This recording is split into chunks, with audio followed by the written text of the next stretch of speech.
All right, good morning, guys. This is the 2.3 notes, and we're talking about translating verbal phrases. So, like, actually, what we speak into algebraic expressions and vice versa. So, we're trying to make those algebraic expressions into words. So, the nice thing is it's basically reading, right? It's taking the words that we read and we're turning that into algebra. So we have some key words here that we always want to look out for. We got this words that mean addition. So when we read it in a sentence, these are the words that mean addition. Sum, plus, greater, increased by, more than, exceeds, in total. We don't see all of these, but they're all ones to keep an eye out for. Subtraction is different, minus, less than. You'll see the two stars next to that. That's an extremely important one because our less than statements are backwards from what we would think they are. And we'll show an example of that. Decreased by, reduced, remainder. And then multiplication, product is what you probably see the most.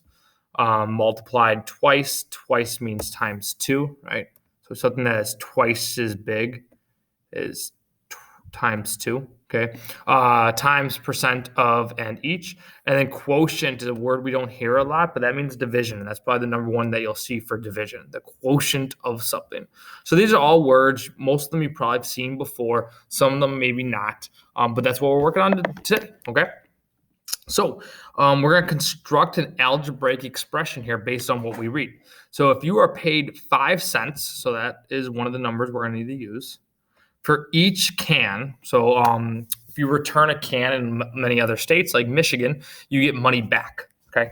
So you get paid 5 cents for each can and 3 cents for each glass you recycle. Write an algebraic expression for the total income for this week. All right. So we get 0.5, which represents 5 cents, right? For each can that we recycle. Do we know how many cans that we're bringing back? No. So we need to use a variable. We need to use a letter to represent that. So one easy one would be C, right? 5 cents per can. And we're going to add that to the 3 cents that we get for each glassware. So G. All right. So this is an algebraic expression right here that represents no matter what. No matter if we had 3,000 cans and one piece of glass and we returned all that, how much money we would get from returning those. Okay, so that is the algebraic expression. So all we did was take these words and we turned it into an expression. All right, so you guys will be doing a little bit of that. The other thing you're going to do is translating phrases. All right, so that's where these big words come into handy. Okay, so 3 less than M. So this less than, whenever you see less than, that's one of the big ones you have to, that's why there's 2 stars right here. We always read left to right. So just like we're reading a book, we read from left to right, and then that's how we fill in our algebraic expression. But with subtraction, it's not always that way because this reads 3 minus M, right? 3 less than M. But that's actually wrong because if we think of M being, let's just say 5, right? It's saying I have 3 less than 5, 3 less than 5. Well, 3 minus 5 doesn't make sense because we have 3 take away 5. Okay, so this is one that is backwards. So with subtraction, we always read actually from like right to left.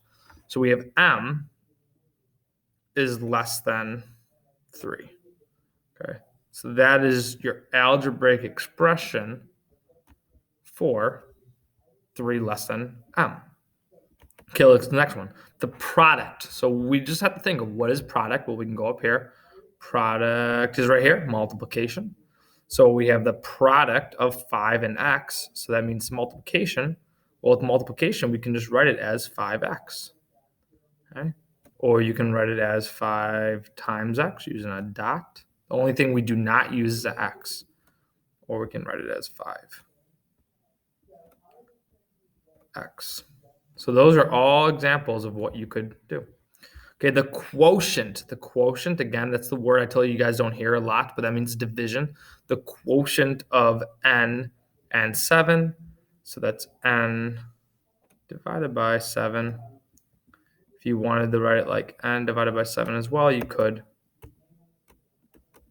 Okay. I'm going to circle the preferred options. This and this are your preferred options when writing algebraic expressions.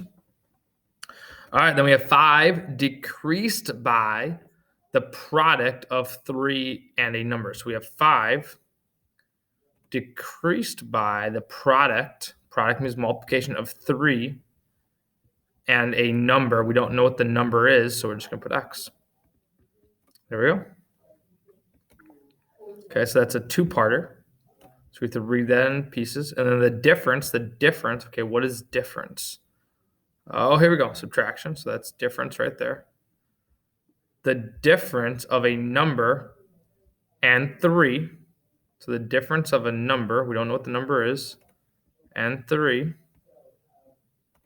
all divided by 12. All right.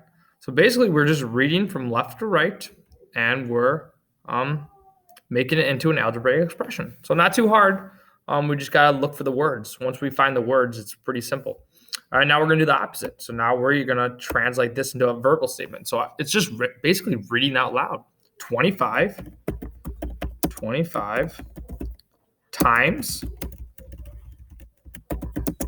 x, right? Because we see 25 and x are touching, plus 8. That is one way you can write it. You can write it many different ways, but that is one way you can write it. All right. And then we can write 21 less than 7 times x.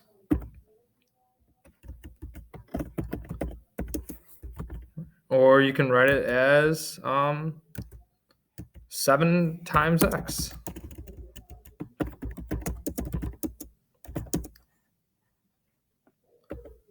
Minus 21. All right, so there's more than one way to solve these, obviously. But there you go. So those are your notes for today, guys. All it basically is turning words into algebraic expressions and turning algebraic expressions into words. Okay, you guys are going to have IXL on this, and then we'll meet on Friday, and we'll talk about this more. Awesome.